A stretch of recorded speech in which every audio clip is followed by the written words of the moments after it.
Hello, how are you all? I hope so that you all are fit and fine with your family members and enjoying and understanding our online classes. So, here I am your Rashmi ma'am with your Hindi classes.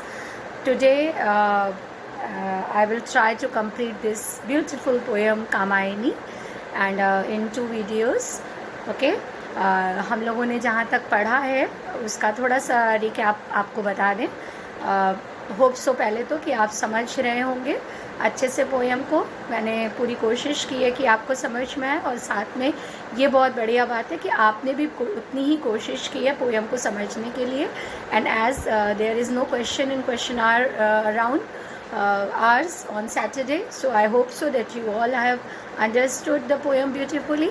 So this is my humble request to all of you that complete the poem, complete your notes, see the videos again if you have not seen the videos, so and complete your notes. This is an important poem for the board examination, and I have also tried my best to that you should understand each and everything. So please आप poem अच्छे से पढ़िए, अच्छे से लिखिए. उसमें जो भी कठिन व्याख्याएं हैं वो मैंने आपको नोट्स भी भेजे हैं, साहित्यिक विशेषताएं भी भेजी हैं, संदर्भ प्रसंग सब आपको बताया है. संदर्भ अभी जो मैंने लास्ट वीडियो के साथ आपको उसके नोट्स भी भेजे, उसमें मैंने प्रसंग भी भेजा है. ठीक है. और याद रखिएगा इस पोएम की व्याख्या लिखते समय कि जो भी पोएम, एक तरह से पोएम आपको एक सरसरी तौर पे, बहुत ज़्यादा नहीं कि आप एकदम रट लें, बट आपको याद रहनी चाहिए, क्योंकि जो पोएम का प्रीवियस पैराग्राफ होगा वो प्रेजेंट पैराग्राफ के लिए क्या होगा, प्रसंग का काम करेगा. ठीक है. इतना आपको समझ में आ गया है. And I am very happy कि ये एक बड़ी पोएम हम लोगों की आज बाय गॉड्स ग्रेस कंप्लीट हो जाएगी. एंड आप भी उसको अच्छे से समझ के अपने नोट्स तैयार करेंगे और बोर्ड के लिए तैयार करेंगे. पहली चीज़. दूसरी चीज़, एक छोटा सा रिकैप लेते हैं हम लोग पोएम का कि आपने क्या देखा अभी तक, क्या समझा कि जो मनु हैं, आदि मानव मनु, जो पहले मनु हैं, पहले मनुष्य हैं पृथ्वी के, वो अपनी पूरी पृथ्वी जो है वो जलमग्न हो चुकी थी और उसमें मनु ही एक अकेले ऐसे व्यक्ति थे जो कि इस पृथ्वी पर बचे हुए थे. और वो हिमालय पर्वत पर तपस्या करने के उद्देश्य से हिमालय पर्वत की एक ऊंची चोटी पर बैठे हुए थे. उनका मन बहुत हताश था, बहुत निराश था, उनको कुछ भी आगे समझ में नहीं आ रहा था. और ऐसे ही समय पर वहाँ पर हिमालय पर्वत में गंधर्वों की पुत्री श्रद्धा जो है वो पहुँचती हैं और मनु को देखती हैं और वो देखती है कि कौन इतना सुंदर, दिव्य सुंदरता धारण किया हुआ पुरुष और इस तपोवन में, इस हिमालय पर्वत पर बैठा हुआ है और यूँ हताश बैठा हुआ है. तो वो उससे क्वेश्चन करती हैं, प्रश्न करती हैं, कौन तुम संस्कृति जल निधि तेल, तरंगों में फेंकी मणि एक, कर रहे धरा का चुपचाप धरा का अभिषेक. इस तरह से वो क्वेश्चन करती हैं. तो कि तुम कौन हो जो तुम इस पृथ्वी पर बैठे हुए हो और कर रहे निर्जन का चुपचाप प्रभा की धारा से अभिषेक. जब वो क्वेश्चन पूछती हैं तो मनु उनको देखते हैं, मनु सोचते हैं कि कौन है जो मुझसे क्वेश्चन कर रहा है, और वो उनको चेहरा उठाकर, ऐसे सर झुका के बैठे और ऐसे चेहरा उठाकर देखते हैं. तो जब वो चेहरा देखते हैं तो वो श्रद्धा के दिव्य सौंदर्य से एकदम अभिभूत हो जाते हैं और वो सब कुछ भूल जाते हैं कुछ पल के लिए. लेकिन फिर उनको याद आता है कि वो जीवन से निराश होकर के और तपस्या में लीन है. और श्रद्धा को जब वो बताते हैं ये चीज़ कि मैं जो है तपस्या में लीन हूँ यहाँ पर, क्योंकि वो ये बताते हैं कि कहाँ मनु ने, आपने ये पढ़ा है कि कहाँ मनु ने नवधरणी बीच बना जीवन रहस्य निरुपाय, और एक उल्का सा जलता भ्रांत शून्य में फिरता हूँ असहाय. कि मैं तो इस पूरी पृथ्वी पर शून्य सा एक टूटा हुआ उल्कापिंड की तरह, जिस तरह से कोई नक्षत्र आसमान से गिर रहा हो और गिर करके पृथ्वी पर कहीं भी शून्य में भटक रहा हो और पृथ्वी पर गिर के बिखर जाए, उसी तरह से इस पूरी मानव सभ्यता में मैं अकेला ही मनुष्य जो है वो बचा हुआ हूँ. तो और फिर वो श्रद्धा से प्रश्न करते हैं कि कौन हो तुम बसंत के दूत, विरस पतझड़ में अति सुकुमार, घन तिमिर में चपला की रेख, तपन में शीतल मंद बयार. और जब वो श्रद्धा से प्रश्न करते हैं तो फिर श्रद्धा उनको उत्तर देती हैं कि वो उनको उत्तर देती हैं कि मैं गंधर्वों की प्यारी संतान हूँ, और मैं जो है वो यहाँ पर इसलिए आई हूँ कि भरा था मन में, आपको वो पैराग्राफ याद होगा जो मैंने लास्ट टर्न में बताया था, लास्ट टर्न में, कि भरा था मन में यह उत्साह, सीख लूँ ललित कला का ज्ञान, इधर है गंधर्वों के देश, पिता की हूँ प्यारी संतान। वो कहती हैं कि मैं अपने पिता की प्यारी संतान हूँ। ये सब आपको बहुत शॉर्ट में लिखना होगा आगे आने वाले पैराग्राफ्स के लिए। One line you will take from each of the paragraph, each of the stanza, and you will make a little story of that, and then you will write the प्रसंग। और उसके बाद फिर वो कहती हैं कि यहाँ मैंने बलि का कुछ अन्न देखा, यहाँ देखा कुछ बलि का अन्न, भूत हित्रत किसका यह दान, इधर कोई है अभी सजीव, हुआ ऐसा मन में अनुमान। और फिर वो स्वयं से प्रश्न करती हैं मनु से कि तपस्वी क्यों हो इतने क्लांत, वेदना का यह कैसा वेग, आह तुम कितने हुए हताश, बताओ यह कैसा उद्वेग।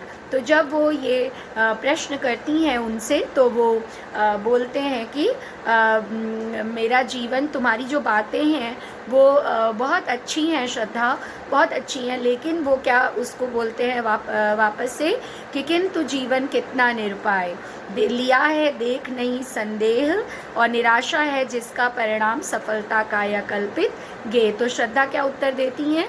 श्रद्धा उत्तर देती हैं, कहा आगंतुक ने ससने, अरे तुम इतने हुए अधीर, हार बैठे जीवन का दांव, जीतते मरकर जिसको वीर। और आगे फिर वो क्या कहती हैं कि एक तुम यह विस्तृत भूखंड, बहुत ही सुंदर बात कहती हैं, और उनके माध्यम से कवि ने हम सबको भी जीवन की प्रेरणा दी है। और वो कहती हैं कि एक तुम यह विस्तृत भूखंड, प्रकृति वैभव में भरा अमंद, कर्म का भोग, भोग का कर्म, यही जड़ का चेतन आनंद। यहाँ तक आपको मैंने बताया था। और उसके बाद फिर लास्ट पैरा मैंने यहाँ पे छोड़ा था कि वो कहती हैं कि और यह क्या तुम सुनते नहीं, विधाता का मंगल वरदान, शक्तिशाली हो विजयी बनो, विश्व में गूंज रहा यह ज्ञान गान। क्या कहती हैं श्रद्धा कि और यह क्या तुम सुनते नहीं, विधाता का मंगल वरदान, शक्तिशाली हो विजयी बनो, विश्व में गूंज रहा यह गान। तो बेटा मैंने यहाँ तक आपको बताया था, यहाँ तक व्याख्या जो है पूरी बता दी थी।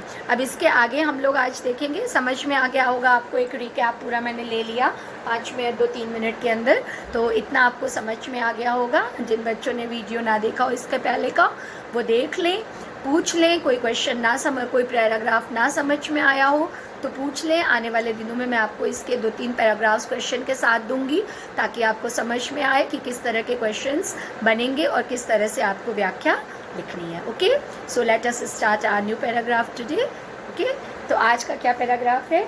डरो मत अरे अमृत संतान, अग्रसर है मंगलमय वृद्धि, पूर्ण आकर्षण जीवन केंद्र, खींची आवेगी सकल समृद्धि। क्या कहती हैं श्रद्धा? ये भी श्रद्धा कह रही है, डरो मत अरे अमृत संतान, अग्रसर है मंगलमय वृद्धि, पूर्ण आकर्षण जीवन केंद्र, खींची आवेगी सकल समृद्धि। वो श्रद्धा, इसके पहले आपको मैंने बताया था कि श्रद्धा क्या कह चुकी हैं? श्रद्धा ये कह चुकी हैं कि तुम और मैं मिल करके, तुम्हारे साथ मैं मिल करके इस सृष्टि का पुनर्निर्माण हम लोग करेंगे, और इसी से मानवता की ये सुंदर बेल आगे फैलेगी, इसी से मानवता की ये सुंदर बेल आगे फैलेगी। तो वो जो है श्रद्धा उनको उसके आगे कहती हैं कि डरो मत अरे अमृत संतान। तो इसका क्या प्रसंग आप बनाएंगे?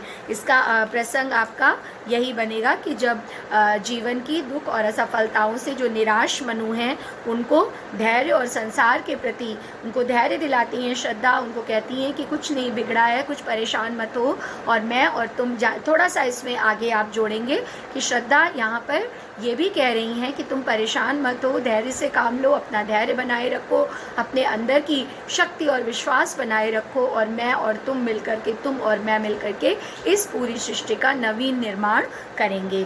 ठीक है, और संसार के प्रति वो आकर्षित करती हैं और क्या कहती हैं कि डरो मत अरे अमृत संतान, नवीन मानव सृष्टि के विकास के लिए वो कहती हैं कि डरो मत, तुम डरो मत, तुम ये जो हो गया है पिछला, उससे तुम डर रहे हो, परेशान हो रहे हो, दुखी हो रहे हो, लेकिन अब तुम्हें थोड़ा भी डरने की ज़रूरत नहीं है। अब तुम्हें बिल्कुल भी भय करने की ज़रूरत नहीं है, क्योंकि तुम कौन हो? तुम अमृत संतान, डरो मत अरे अमृत संतान। देखिए संबोधन आपको एक बताया था मैंने लास्ट पैराग्राफ्स में कि संवाद शैली में लिखा हुआ पैराग्राफ है ये, जिसमें दो लोग संवाद करें। तो अरे, तो हम लोग अरे, जैसे आप अपने फ्रेंड से कहते हो ना, अरे तो क्या हो गया, ये काम तुम्हारा नहीं हो, अरे तो क्या हो गया, इसी तरह से वो कह रही है डरो मत अरे अमृत संतान। वो एक मित्र की बात ही, एक स्त्री की जो शक्तिशाली इमेज होती है, एक जो शक्तिशाली उसकी जिजीविशा होती है, जीने की इच्छा, उस पक्ष को यहाँ पर कवि उजागर कर रहे हैं। और वो कह रही है कि अरे तुम अमृत संतान हो। अमृत मतलब जैसे ही अमृत आ गया, तो अमृत का शब्द मतलब क्या है?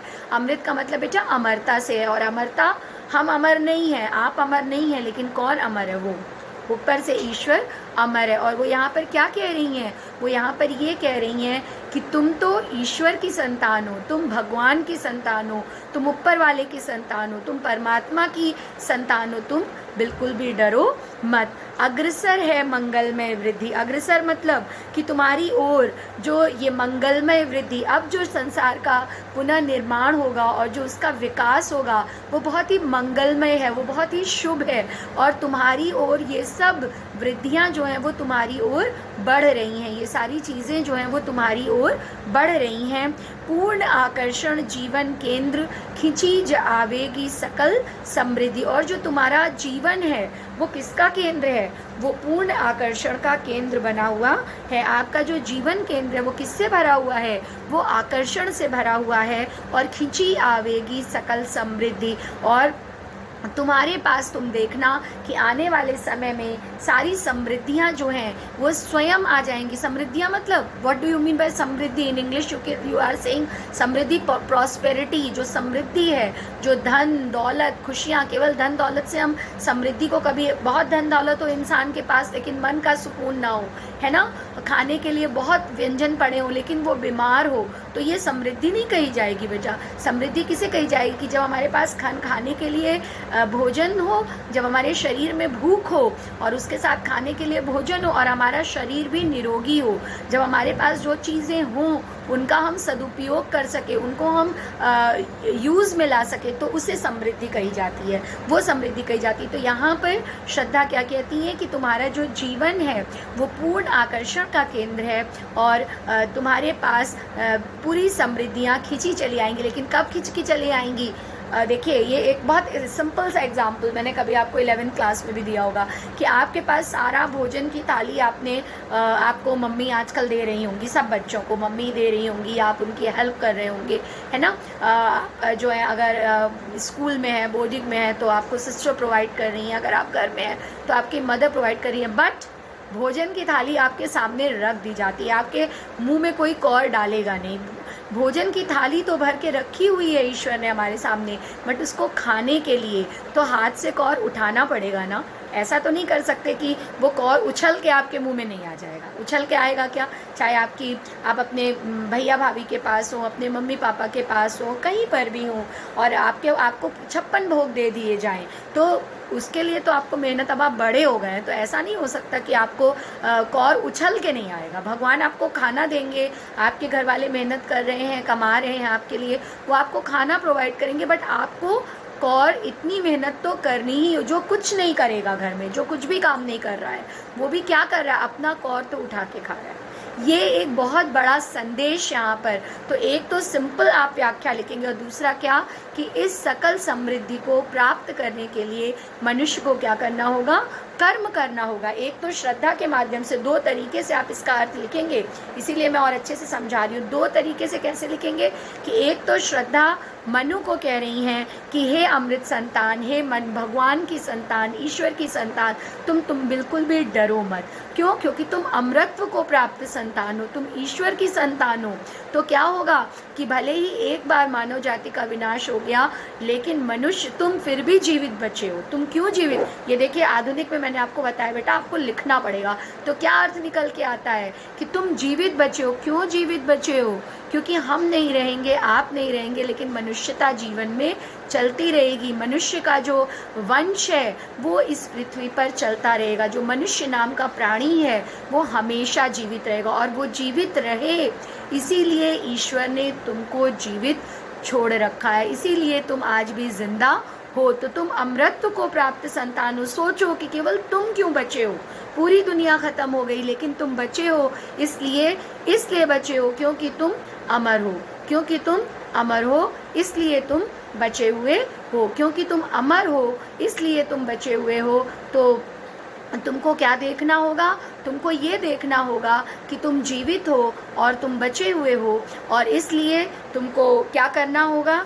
अग्रसर है मंगलमय वृद्धि, और तुम्हारे पास पूरी जो वृद्धियां हैं, जो शुभ संकेत हैं, वो तुम्हारी ओर बढ़ रहे हैं। और तुम्हारा ये जो जीवन का केंद्र है, ये आकर्षण का केंद्र है, खिंची आवेगी सकल समृद्धि, और तुम्हारी जो समृद्धि है वो तुम्हारी ओर पुनः बढ़ करके आएगी। तो एक बार फिर से मैं बता रही हूँ इसका अर्थ, ताकि आप लोग नोट कर लें कि वो क्या कह रहे हैं। वो कह रही हैं कि हे देव